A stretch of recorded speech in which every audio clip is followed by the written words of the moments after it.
다 같이 사도신경으로 신앙 고백 드리겠습니다. 전능하사 천지를 만드신 하나님 아버지를 내가 믿사오며 그 외아들 우리 주 예수 그리스도를 믿사오니 이는 성령으로 잉태하사 동정녀 마리아에게 나시고 본디오 빌라도에게 고난을 받으사 십자가에 못 박혀 죽으시고 장사한 지 사흘 만에 죽은 자 가운데서 다시 살아나시며 하늘에 오르사 전능하신 하나님 우편에 앉아 계시다가 저리로서 산자와 죽은 자를 심판하러 오시리라. 성령을 믿사오며 거룩한 공예와 성도가 서로 교통하는 것과 죄를 사하여 주시는 것과 몸이 다시 사는 것과 영원히 사는 것을 믿사옵나이다. 아멘. 오늘 우리에게 주신 하나님 말씀은 구약성경 창세기 26장 6절에서 11절까지 말씀입니다. 구약성경 35페이지에 있는 창세기 26장 6절에서 11절까지 말씀, 구약성경 35페이지에 있는 창세기 26장 6절에서 11절까지 말씀을 제가 읽어 드리겠습니다. 이삭이 그랄에 거주하였더니 그곳 사람들이 그의 아내에 대하여 물으매 그가 말하기를 그는 내 누이라 하였으니 리브가는 보기에 아리따움으로 그곳 백성이 리브가로 말미암아 자기를 죽일까 하여 그는 내 아내라 하기를 두려워함이었더라. 이삭이 거기 오래 거주하였더니 이삭이 그 아내 리브가를 껴안은 것을 블레셋 왕 아비멜렉이 창으로 내다본지라. 이에 아비멜렉이 이삭을 불러 이르되 그가 분명히 내 아내거늘 어찌 내 누이라 하였느냐. 이삭이 그에게 대답하되 내 생각에 그로 말미암아 내가 죽게 될까 두려워하였음이로라. 아비멜렉이 이르되 내가 어찌 우리에게 이렇게 행하였느냐. 백성 중 하나가 내 아내와 동침할 뻔하였도다. 내가 죄를 우리에게 입혔으리라. 아비멜렉이 이에 모든 백성에게 명하여 이르되 이 사람이나 그의 아내를 범하는 자는 죽이리라 하였더라. 아멘. 오늘 주신 말씀을 가지고 하나님의 동행 세 번째 시간으로 두려움을 넘어라는 제목으로 말씀의 은혜를 함께 나누도록 하겠습니다. 오늘도 이 아침 이 새벽을 깨우며 주님 앞에 나온 사랑하는 성도 여러분 모두를 축복합니다. 어제는 하나님의 그 놀라운 계획과 또한 우리의 선택이 무엇인지 어제와 그저께 두 날에 걸쳐서 함께 묵상했고, 오늘은 그런 가운데 이삭의 삶 가운데 하나님이 위기를 통해서 그가 경험했던 두려움 그리고 실수, 그럼에도 불구하고 변함없이 그와 함께 하셨던 하나님의 신실하심에 대해 함께 나누는 시간을 가지길 바랍니다. 우리는 살면서 누구나 다 두려움을 경험합니다. 미래에 대해서 경제적으로나 건강의 문제, 또 사람 관계 등 이런 두려움이 전혀 없는 사람은 세상에 아무도 없을 겁니다. 그런데 결국 차이가 있다면 두려움은 누구나 가지고 있지만 그 두려움이 올 때 어떻게 반응하느냐가 하나님을 믿는 사람인지 또 예수를 진정한 구주, 주인으로 모시는 사람인지 아닌지를 구별하는 차이를 우리에게 알려주고 보여준다고 할 수 있을 것입니다. 오늘은 그 두려움 앞에서 어떻게 반응하며 살아야 되는지를 배우고 또 깨닫는 시간 되기를 주님의 이름으로 간절히 소원을 드리겠습니다. 첫 번째로 생각해 볼 것은 위기 속에서 들려오는 하나님의 음성이 있다는 것입니다. 이삭이 살고 있는 가나안 땅에 심한 기근이 들었습니다. 당시 문화 시대에 기근이라는 것은 제일 두려운 재앙 중에 하나였습니다. 즉 물과 먹을 것이 없으면 사람이 기본 생존 자체가 위협받기 때문에, 그래서 이삭은 자연스럽게 기근이 가나안 땅에 왔을 때 어디가 생각이 났을까요?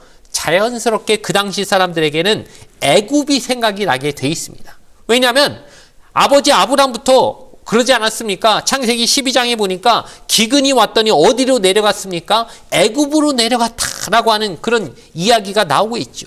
왜 그러냐면 애굽, 즉 이집트는 나일강이라고 하는 세계에서 제일 긴 강이 있기 때문에 기근이 걱정이 없는 곳이었습니다. 그러니 기근이 오고 가뭄이 오면 애굽으로 내려가야 된다는 건 어찌 보면 인간적으로 생각해 보면 그렇게 합리적이고 현명한 판단이 있을 수 없는 것이죠. 그러니 이삭도 생각에 아유 우리 땅에 비가 안 내리네, 애굽으로 한번 내려가 볼까라고 하는 그런 마음이 당연히 들었을 것이죠. 그런데 그때 하나님이 이삭에게 나타나셔서 정확하게 말씀하십니다. 애굽으로 내려가지 말고 내가 내게 지시하는 땅에 거주해라.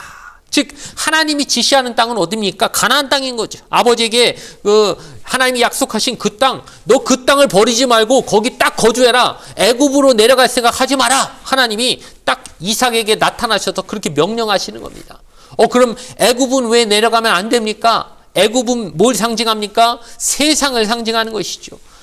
풍요롭지만 하나님 없는 곳, 물질은 많지만 영적으로 메말라버린 곳, 안전해 보이지만 실제로 제일 영적으로 위험한 곳이 애굽이기 때문에 하나님이 이삭에게 약속하시면서 야, 너 이 땅을 버리지 말고 내가 너희 아버지에게 약속한 이 땅에 계속 머물러 있으면 내가 너와 함께 있을 것이고 너에게 복을 주어서 이 모든 땅을 너와 내 자손에게 줄 것이다 라고 하나님이 아브라함과 맺었던 언약을 다시 한번 확인시켜 주시면서 너에게 이 땅에서 너와 내 자손에게 이 땅을 줄 것이니까 절대 애굽으로 내려가지 말고 이 땅에 머무르라고 하나님이 얘기하고 계신 겁니다.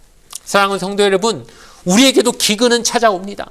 야, 얼마나 어렵습니까, 여러분? 경제적으로 많이 어려우시죠? 특별히 거기다가 하는 일이 잘 안 되고 사업이 실패하고 그럼 꼭 또 어려운 건 아주 줄줄이 비한나처럼 자꾸 연속해서 우리에게 꼭 다가오지 않습니까? 돈 없는 사람이 꼭 건강도 나빠지고 또 그러다 보면 부부 사이 나빠지고 이런 게 다 우리에게 연이어서 올 때가 많은데 그럼 사람이 나도 모르게 본능적으로 애굽 없나? 애굽이 어딨나 하면서 애굽을 찾고 싶어하는 이 인간적이고 세상적인 그 해결책 빠르고 쉬운 길을 찾으려고 하는 게 우리의 본능이라 우리는 쉽게 신앙을 타협하고 편법으로 쉬운 길 하나님 한 번만 눈 감아주세요. 어쩔 수 없잖아요. 내가 기근을 만났는데 다른 교회 다니는 다른 사람들도 그렇게 사는데 하나님 한 번만 좀 봐달라고 하면서 어떻게든 합리화하면서 애굽을 가려고 하는 우리의 모습이 있다는 겁니다.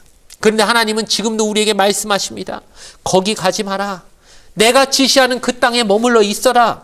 내가 너와 함께 할게. 너 혼자 안 내버려 둘게. 내가 너한테 복 준다니까 하면서 하나님이 그곳으로 가지 말라고 내가 너의 피난처가 돼줄 테니까 내가 너의 힘이고 환난 중에 만날 큰 도움이 되어줄 것이니까 그 애굽을 피난처로 삼지 말고 나를 피난처 삼으라고 말씀하시는 하나님의 음성을 꼭 듣는 저와 여러분 되어지길 주님의 이름으로 부탁을 드리겠습니다.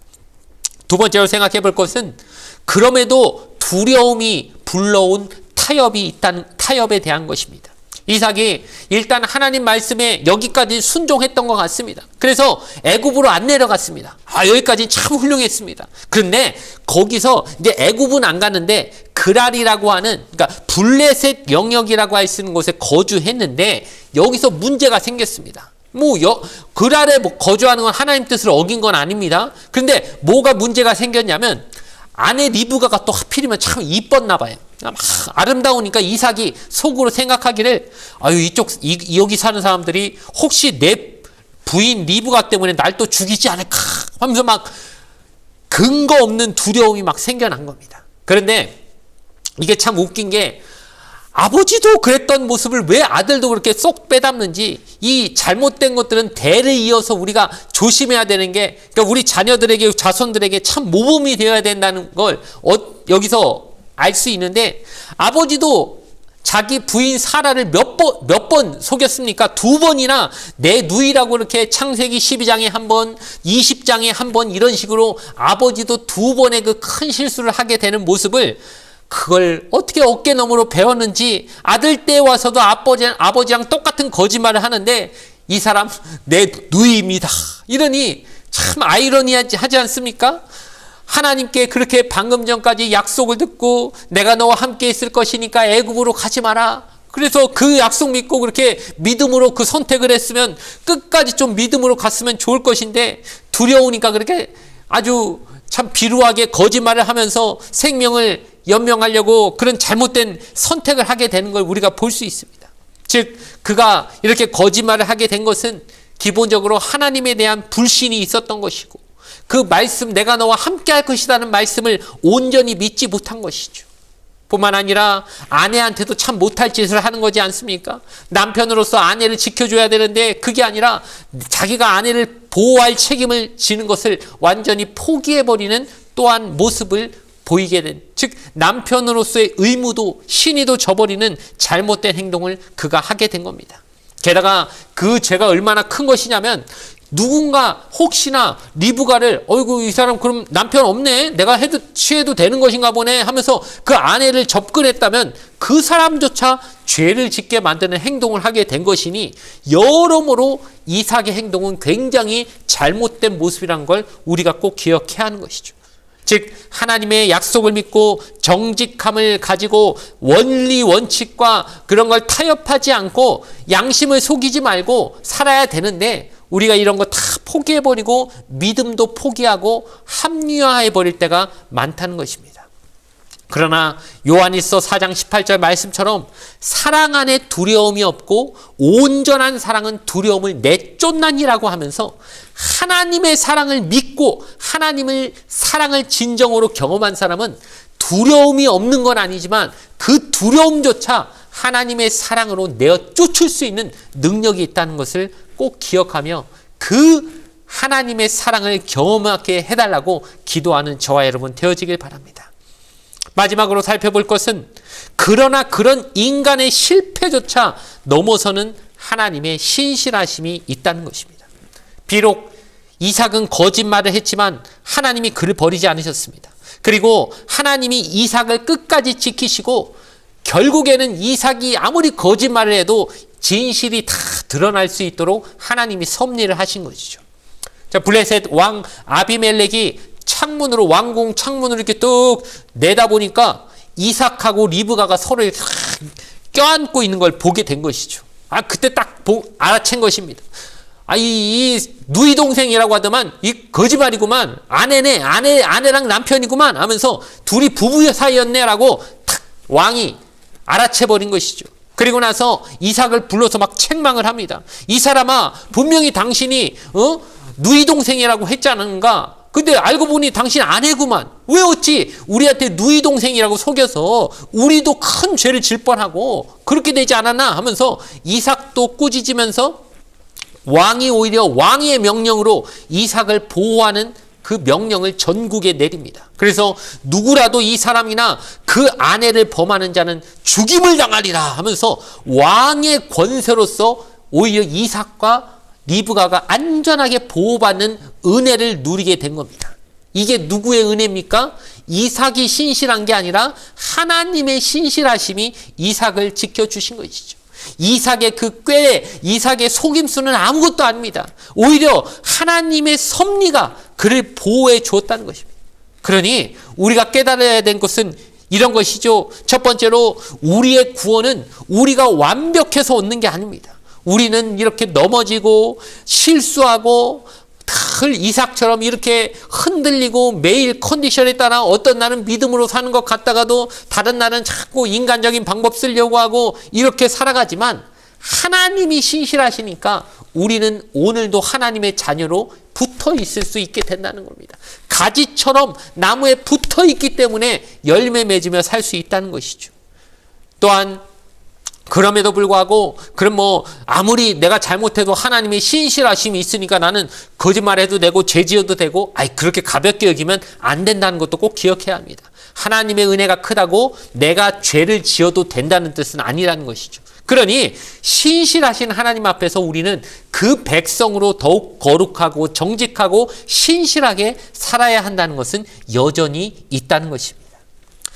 예전에 그 유태인으로서 나치 수용소에 갇혔던 어떤 한 분이 매일매일 그 죽음의 순간이 다가오고 주변의 사람들이 한 명, 두 명 그렇게 나치 군인에 의해서 죽어갈 때 그때 어린 딸이 자기에게 물어보면서 아빠 너무 무서운데 저 결정적인 순간에 내게 죽음이 다가올 때 믿음을 버릴까 봐 너무 무서워요 라고 그렇게 말하는 딸에게 그 아버지가 이렇게 말해줬다고 합니다. 얘야, 내가 너 어디 멀리 간다고 할 때 아빠 기차표 좀 끊어주세요 하면은 내가 그 기차표를 언제 끊어줬냐? 한 달 전에 끊어줬냐? 1년 전에 끊어줬냐? 아니요 아빠, 그렇게 일찍 끊어준 게 아니라 딱 가야 되는 그 날짜, 그날 아침에 저한테 주셨죠. 마찬가지다. 얘야, 너한테도 죽음의 위험이 다가올 수 있겠지만 그때 바로 그 시점에 지금은 두려울지 몰라도 그때가 되면 하나님이 너한테 용기를 주실 거야.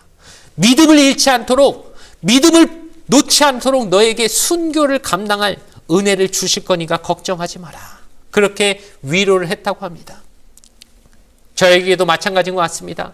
우리에게도 이삭이 닥친 그 위험, 두려움, 걱정 왜 없겠습니까? 이삭조차 그 두려움 앞에서 무너져가지고 거짓말을 하게 되고 부인을 누이 동생이라고 속여야 됐던 그 세상적인 방법을 쓸 수밖에 없었던 그 두려움이 우리에게도 언젠간 다가올 것입니다. 그러나 하나님은 그때 바로 그 두려움 앞에서 두려움을 이길 수 있는 그때 맞는 은혜를 그 시간에 우리에게 반드시 주실 것이라는 것, 이 사실 믿고 살아가는 저와 여러분 되어지길 바랍니다. 언젠가는 우리도 두려움 앞에 무너질 수 있습니다. 거짓말하고 타협하고 믿음을 포기하게 되는 그런 오류를 우리는 충분히 가지는 그런 연약한 존재라는 사실 기억해야 합니다.